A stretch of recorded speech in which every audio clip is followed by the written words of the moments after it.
ನಮಸ್ಕಾರ, ಆದಾಬ್, ಜೈ ಭೀಮ್. ನಾನು ನಿಮ್ಮ ಭಾಗ್ಯನಾರಾಯಣ ಬೊಗ್ಗವರಪು. ನೀವು ನೋಡ್ತಾ ಇದ್ದೀರಿ ಸುದ್ದಿ ಸರ್ಕಲ್. ಇರಾನ್ ಅಮೆರಿಕ ಏನಾದರೂ ತನ್ನ ಮೇಲೆ ಭೂದಾಳಿ ನಡೆಸಿದ್ರೆ, ಅಮೆರಿಕದ ಸೈನಿಕರು ಇರಾನ್ನಲ್ಲಿ ಇಳಿದು ಭೂಯುದ್ಧ ಏನಾದರೂ ಶುರು ಮಾಡಿದ್ರೆ, ಅಮೆರಿಕದ ಸೈನಿಕರಿಗೆ ಏನು ಗತಿ ಕಾಣಿಸ್ಬೇಕು ಅದಂತೂ ಕಾಣಿಸುವುದಕ್ಕೆ ಪ್ರಯತ್ನ ಪಡುತ್ತೆ. ಅದರ ಜೊತೆಗೆ ಇರಾನ್ ಪ್ಲಾನ್ ಮಾಡ್ತಿದೆಯಂತೆ. ಅಂತಹ ಸನ್ನಿವೇಶ ಬಂದ್ರೆ ಅರಬ್ ದೇಶಗಳಲ್ಲಿ ಎರಡು ಮುಖ್ಯವಾದ ದೇಶಗಳನ್ನ ತಾನು ವಶಪಡಿಸಿಕೊಳ್ಳುವ ಪ್ರಯತ್ನ ಮಾಡ್ತೀನಿ. ಆಗ ಇಸ್ರೇಲ್ಗೆ ಇನ್ನಷ್ಟು ಉಸಿರುಗಟ್ಟು ಹೋಗುತ್ತೆ ಅಂತ ಆ ದೇಶಗಳು UAE ಮತ್ತು ಬಹರೇನ್ ಅಂತ ಹೇಳಲಾಗ್ತಿದೆ. ಆ ಎರಡು ದೇಶಗಳೇ ಯಾಕೆ ಅದನ್ನು ಸಹ ಆಮೇಲೆ ವಿವರಿಸ್ತೀನಿ. ಅದರ ಜೊತೆಗೆ ಅಮೆರಿಕ ಏನೆಲ್ಲ ತಯಾರಿ ನಡೆಸ್ತಾ ಇದೆ ಭೂಸೇನೆಯನ್ನ ನುಗ್ಗಿಸೋದಕ್ಕೆ, ಎಲ್ಲಿಂದ ಎಲ್ಲಿಂದ ಎಲ್ಲಿಂದ ಎಷ್ಟೆಷ್ಟು ಸೈನಿಕರನ್ನ ಸಿದ್ಧತೆ ಮಾಡಿ ಕಳಿಸ್ಕೊಡ್ತಾ ಇದೆ, ಅವರೆಲ್ಲ ಯಾವಾಗ ರೀಚ್ ಆಗ್ತಾರೆ, ಆ ವಿವರಗಳನ್ನು ಕೊಡುವಂತಹ ಪ್ರಯತ್ನವನ್ನು ಸಹ ಈ ವಿಡಿಯೋದಲ್ಲಿ ಮಾಡ್ತೀನಿ. ಸೊ ಎಲ್ಲ ವಿಡಿಯೋದಲ್ಲೂ ಹೇಳ್ದಂಗೆ ಫೆಬ್ರವರಿ 28ನೇ ತಾರೀಕು 2026ನೇ ಇಸ್ವಿ ಮಾತುಕತೆಗಳ ನಡುವೆ ದ್ರೋಹದಿಂದ, ಮೋಸದಿಂದ ಇರಾನ್ ಮೇಲೆ ದಾಳಿ ಮಾಡಿದಂತಹ ಅಮೆರಿಕ ಮತ್ತು ಇಸ್ರೇಲ್ ಮೊದಲ ದಿನ ಮೊದಲ ದಾಳಿಯಲ್ಲೇ ಇರಾನ್ನ ಸರ್ವೋಚ್ಚ ನಾಯಕ ಆಯತುಲ್ಲಾ ಅಲಿ ಖಾಮಿನಿ ಅವರನ್ನ ಹತ್ಯೆ ಮಾಡಿ ಹಾಕ್ತಾರೆ. ಅವರು ಗುರಿ ಇದ್ದಿದ್ದಷ್ಟೇನೆ, ಖಾಮಿನೆಯನ್ನ ಹತ್ಯೆ ಮಾಡಿಬಿಟ್ರೆ ಇರಾನ್ ಸರ್ವನಾಶ ಆದಂಗೆನೆ ಶರಣಾಗ್ಬಿಡುತ್ತೆ. 2-3 ದಿನದಲ್ಲಿ ಯುದ್ಧ ಮುಗದೆ ಹೋಗುತ್ತೆ. ಇರಾನ್ ನಮ್ಮ ಕೈವಶ, ಅಲ್ಲಿರೋ ಎಲ್ಲ ಆಯಿಲು ಸಂಪನ್ಮೂಲ ಎಲ್ಲ ನಮ್ದು ಅಂತ ಅಮೆರಿಕ. ಈ ಕಡೆ ಇಸ್ರೇಲು, ನಾನು ನೆಮ್ಮದಿಯಾಗಿ ಮಲಗಬಹುದು, ಮಧ್ಯಪ್ರಾಚ್ಯದಲ್ಲಿ ನಾನೇ ಸೂಪರ್ ಹೀರೋ, ನನ್ನನ್ನು ಯಾವನು ಮುಟ್ಟಕ್ಕಾಗಲ್ಲ, ಸೂಪರ್ ಪವರ್ ಆಗ್ಬಿಡ್ತೀನಿ, ಇರಾನ್ ಒಂದೇ ನಮಗೆ ಕಿರಿಕಿರಿ ಅಂತ ಇಸ್ರೇಲ್ ಲೆಕ್ಕಾಚಾರ. ಬಟ್ 28 ದಿನ ಆಯಿತು, ಇರಾನ್ ತಗ್ಗೋ ಮಾತೇ ಇಲ್ಲ. ಯಾವ ಮಟ್ಟಕ್ಕೆ ಪ್ರತಿ ದಾಳಿ ನಡೆಸ್ತಾ ಇದೆ ಅಂದ್ರೆ, ಅಮೆರಿಕ ಟ್ರಂಪ್ ಅಂತ ಟ್ರಂಪ್, ಅಯ್ಯೋ ನನಗೆ ಯಾಕೆ ಬೇಕಿತ್ತು ಇದು, ಇಸ್ರೇಲ್ ಮಾತು ನಂಬಿ ಕೆಟ್ನಲ್ಲ ನಾನು ಅನ್ನೋ ಮಟ್ಟಕ್ಕೆ ಅದು ಹೋಗ್ತಿದೆ. ಯಾವ ಮಟ್ಟಕ್ಕೆ ಅಮೆರಿಕ ಟ್ರಂಪ್ ಟೆನ್ಷನ್ ಆಗಿದ್ದಾರೆ ಅಂದ್ರೆ, ಮೊನ್ನೆ ಒಂದು ಪ್ರೆಸ್ ಕಾನ್ಫರೆನ್ಸ್ ನಡೀತಿರ್ಬೇಕಾದ್ರೆ ಈ ಯುದ್ಧದ ಪ್ಲಾನ್ ನಂದಲ್ಲ ಅಂದ್ಬಿಟ್ರು ಟ್ರಂಪ್. ಹಾಗಾದ್ರೆ ಯಾರ್ದು ಅಂದ್ರೆ, ಅಲ್ಲಿ ಪಾಪ ಡಿಫೆನ್ಸ್ ಸೆಕ್ರೆಟರಿ ಕೂತಿದ್ರೆ ಆತನ ಕಡೆ ಕೈ ತೋರಿಸ್ಬಿಟ್ಟು ಇವನು ಹೇಳ್ಕೊಟ್ಟಿದ್ದ, ನನಗೆ ಇವನೇ ಹೇಳಿದ್ದು ಯುದ್ಧ ಮಾಡೋಣ, ದಾಳಿ ಮಾಡೋಣ ಅಂತ. ನಾನೆಲ್ಲ ಯೋಚನೆ ಮಾಡಿದ್ದು ಅಂತ ಈಗ ಬೇರೆಯವ್ರ ಮೇಲೆ ಹಾಕೋದಕ್ಕೆ ಹೋಗ್ತಾ ಇದ್ದಾನೆ ಟ್ರಂಪ್.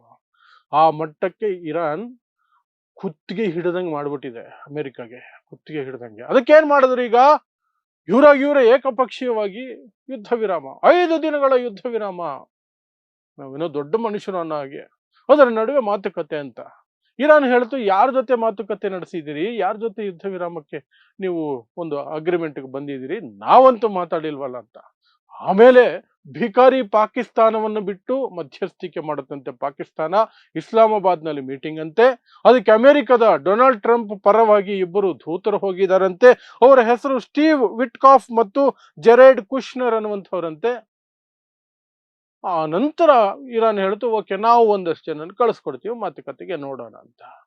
ಅಲ್ಲಿ ಹೋದ್ರೆ ಇರಾನ್ ಅವರು ಈ ಬಚ್ಚಗಳ ಜೊತೆ ಎಲ್ಲ ನಾವೇನ್ ಮಾತಾಡೋದು ಅಂತ ಈ ಸ್ಟೀವ್ ವಿಟ್ಕಾಫ್ ಮತ್ತು ಜೆರಾರ್ಡ್ ಕುಶ್ನರ್ ಮಾತು ಕೇಳಕ್ಕೆ ರೆಡಿ ಇಲ್ವಂತೆ ಇರಾನ್ ಅವರು. ಆ ನಂತರ ವಿಧಿ ಇಲ್ಲದೆ Trump deputy vice president of America JD wands ನ ಕಳಿಸ್ಕೊಡ್ಬೇಕಾಗ್ತಿದೆ. ಈಗ JD ವ್ಯಾನ್ಸ್ ಮಧ್ಯಸ್ಥಿಕೆ ಮಾತಲ್ಲಿ ತೊಡಗಿಸ್ಕೊಳ್ತಾ ಇದ್ದಾರೆ ಅಂತ ಸುದ್ದಿಗಳು ಬರ್ತಾ ಇದೆ. JD ವ್ಯಾನ್ಸ್ ಮೇಲೆ ಸ್ವಲ್ಪ ಇರಾನ್ ನಂಬಿಕೆ ಇಡುತ್ತೆ. ಯಾಕೆಂದ್ರೆ JD ವ್ಯಾನ್ಸ್ ಈ ಯುದ್ಧವನ್ನ ಬಹಿರಂಗವಾಗಿ ಬೆಂಬಲಿಸಿಲ್ಲ. ಒಂದು ಕಾರಣಕ್ಕೆ ಇರಾನ್ ಸ್ವಲ್ಪ ಆ ವ್ಯಕ್ತಿಯ ಮಾತಿಗೆ ಗೌರವ ಮತ್ತು ಬೆಲೆ ಕೊಡೋ ಸಾಧ್ಯತೆ ಇದೆ. ಸೊ ಇದರ ನಡುವೆ ಈ 5 ದಿನಗಳ ಇದು ಕೊಟ್ಟಿದ್ದು ತಾನು ಬಚಾವಾಗೋದಕ್ಕೆ, ದಾರಿ ಹುಡುಕೊಳ್ಳೋದಕ್ಕೆ ಅಮೆರಿಕ. ಆದರೆ ಒಳಗೊಳಗೆ ಕುತಂತ್ರ ಸಹ ನಡೀತಾ ಇದೆ. ಏನು ಅಂದ್ರೆ, ಇರಾನ್ನ ಬಹು ಮುಖ್ಯ ದ್ವೀಪ ಇದೆಯಲ್ಲ, ಖರ್ಗ್ ದ್ವೀಪ, ಇರಾನ್ ಎಕ್ಸ್ಪೋರ್ಟ್ ಮಾಡುವಂತಹ ಆಯಿಲ್ ನಲ್ಲಿ 90% ಅಲ್ಲೇ ಪ್ರೊಸೆಸ್ ಆಗೋದು ಆ ದ್ವೀಪದಲ್ಲಿ. ಮೇನ್ಲ್ಯಾಂಡ್ ಇರಾನ್ ನಲ್ಲಿಲ್ಲ, ಇರಾನಿಂದ ಸಮುದ್ರ ತೀರದಿಂದ ಮಧ್ಯದಲ್ಲಿ ಒಂದು 60-70 ಕಿಲೋಮೀಟರ್ ಗ್ಯಾಪು ಸಮುದ್ರ ಇದೆ. ಅದಾದ್ಮೇಲೆ ಈ ಖರ್ಗ್ ದ್ವೀಪ ಬರುತ್ತೆ. ಬಟ್ ಅದು ಇರಾನ್ನ ಭಾಗ. ಆ ದ್ವೀಪವನ್ನ ವಶಪಡಿಸಿಕೊಂಡ್ರೆ ಇರಾನ್ ಅನ್ನ ಆರ್ಥಿಕವಾಗಿ ಮುಗಿಸ್ಬಿಡಬಹುದು ಅಂತ ಅಮೆರಿಕದ ಡೊನಾಲ್ಡ್ ಟ್ರಂಪ್ ಪ್ಲಾನ್. ಆ ಕಾರಣಕ್ಕಾಗಿ 5 ದಿನಗಳ ಗ್ಯಾಪ್ ಇದೆಯಲ್ಲ, ಈ 5 ದಿನಗಳ ಗ್ಯಾಪ್ ಅಲ್ಲಿ ಒಂದಷ್ಟು ಸೈನ್ಯವನ್ನ ರೆಡಿ ಮಾಡ್ತಿದ್ದಾರೆ. ಏನೆಲ್ಲ ಮಾಡ್ತಿದ್ದಾರೆ ಅವರು ಅಂದ್ರೆ, 3000 82nd ಏರ್ಬೋರ್ನ್ ಡಿವಿಷನ್ ಯೋಧರು, ಬಹಳ ಒಂದು ಶಕ್ತಿಯುತವಾದಂತಹ ಟೀಮ್ ಅದು. 82nd ಏರ್ಬೋರ್ನ್ ಡಿವಿಷನ್ ಅನ್ನುವಂಥದ್ದು. ಆ ಡಿವಿಷನ್ನ 3,000 ಅಮೆರಿಕ ಯೋಧರನ್ನ ಕಳಿಸಿಕೊಟ್ಟಿದೆಯಂತೆ ಆಲ್ರೆಡಿ. ಅವರು ಈ 5 ದಿನಗಳ ಯುದ್ಧ ವಿರಾಮ ಅಂತ ಟ್ರಂಪ್ ಘೋಷಣೆ ಮಾಡ್ಕೊಂಡಿದ್ದಾರಲ್ಲ ಏಕಪಕ್ಷೀಯವಾಗಿ, ಆ ಸಮಯಕ್ಕೆ ಸರಿಯಾಗಿ ಅಲ್ಲಿಗೆ ರೀಚ್ ಆಗ್ತಾರೆ. ಅವರು ರೀಚ್ ಆಗುವ ಸಮಯವನ್ನೇ ಇವರು ಕರೆಕ್ಟ್ ಆಗಿ ಸೀಸ್ ಫೈರ್ ಅಂತ ಹೇಳ್ಕೊಂಡಿದ್ದಾರೆ ಅಂತ ಈಗ ತಿಳಿದು ಬರ್ತಾ ಇದೆ. ಅದರ ಜೊತೆಗೆ 2,500 ಮೆರೈನ್ ಸೋಲ್ಜರ್ಸ್, ನೇವಿಯಲ್ಲಿರುವಂತಹ ಮೆರೈನ್ ಸೋಲ್ಜರ್ಸ್ ಅವರೆಲ್ಲರೂ ಸಹ USS ಬಾಕ್ಸರ್ ಅನ್ನುವಂತಹ ವಾರ್ಶಿಪ್ ಅನ್ನ ಹತ್ತಿದ್ದಾರೆ.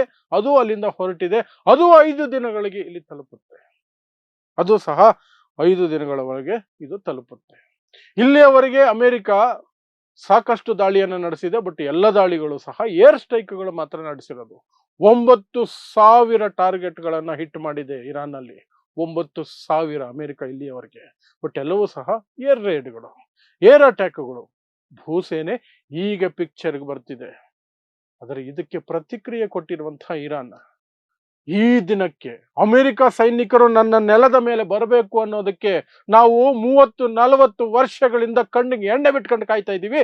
ಬರ್ಲಿ ಒಬ್ಬೊಬ್ಬನು, ಒಬ್ಬ ಸಹ ಜೀವಂತವಾಗಿ ಹೋಗೋದಕ್ಕೆ ಸಾಧ್ಯನೇ ಇಲ್ಲ. ನಾವು ತೋರಿಸ್ತೀವಿ. ನಾವು ಅವರನ್ನ ಲೈವ್ ಆಗಿ ಕೊಲ್ಲೋದಕ್ಕೆ ಕಾಯ್ತಾ ಇದ್ದೀವಿ ದಶಕಗಳಿಂದ. ಅಮೆರಿಕ ಸೈನಿಕರನ್ನ ನಮ್ಮ ಕೈಯಾರೆ ಕೊಲ್ಲೋದಕ್ಕೆ ದಶಕಗಳಿಂದ ಕಾಯ್ತಾ ಇದ್ದೀವಿ. ಬರ್ಲಿ, ನಾವು ಸ್ವಾಗತಿಸ್ತೀವಿ ಅವರ ಸೈನಿಕರನ್ನ, ಆಮೇಲೆ ಮುಗಿಸ್ತೀವಿ, ಒಬ್ಬನು ಜೀವಂತ ಹೋಗಲ್ಲ ಅಂತ ಇರಾನ್ ಹೇಳ್ಕೊಂಡಿದೆ. ಆದ್ರೆ ಇನ್ನೊಂದು ಸುದ್ದಿನೂ ಬರ್ತಾ ಇದೆ. ಇರಾನ್ ಇಂಥ ಸನ್ನಿವೇಶಕ್ಕೆ ಕಾಯ್ತಾ ಇದೆಯಂತೆ.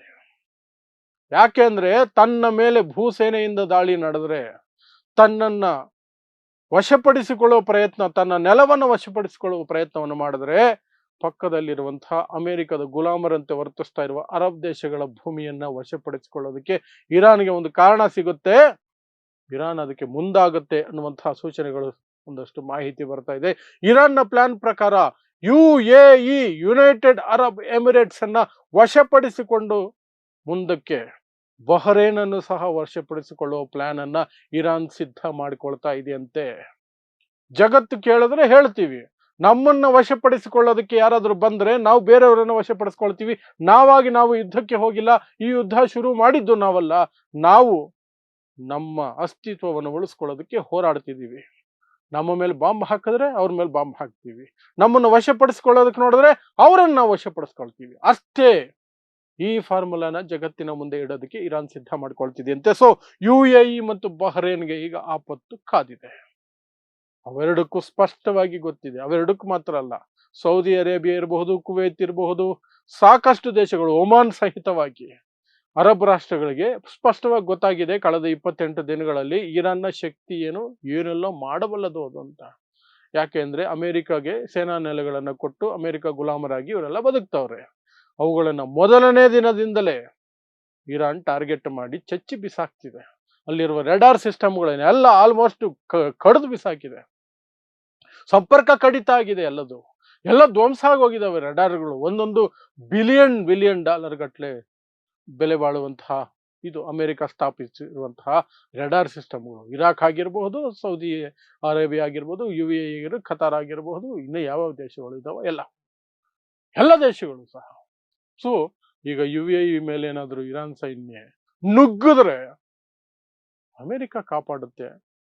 ಅಮೆರಿಕ ಈ ಕಡೆ ಯುದ್ಧ ಮಾಡುತ್ತಾ, ಆ ಕಡೆ ಯುದ್ಧ ಮಾಡುತ್ತಾ. ಒಂದ್ ಕಡೆ ಅಮೆರಿಕದ ಪ್ರಜೆಗಳೇ ಕೇಳ್ತಿದ್ದಾರೆ, ಈ ಯುದ್ಧ ನಮ್ಗೆ ಯಾಕೆ ಬೇಕಾಗಿತ್ತು, ಬಾಯಿ ಮುಚ್ಕೊಂಡು ವಾಪಸ್ ಬನ್ನಿ.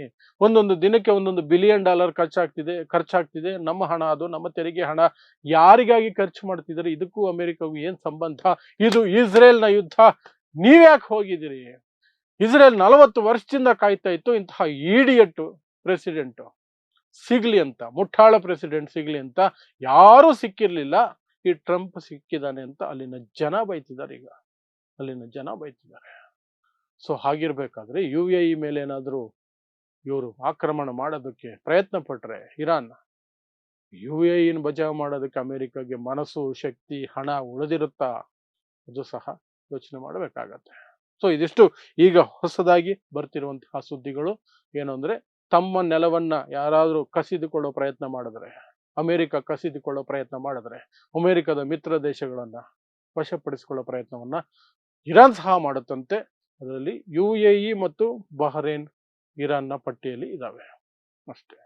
ಸೊ ಇಂತಹದ್ದೇ ವಿಶೇಷ ಸುದ್ದಿಗಳಿಗಾಗಿ ನೋಡ್ತಾ ಇರಿ ಸುದ್ದಿ ಸರ್ಕಲ್. ನಾನು ನಿಮ್ಮ ಭಾಗ್ಯ ನಾರಾಯಣ ಬೊಗವರಪು.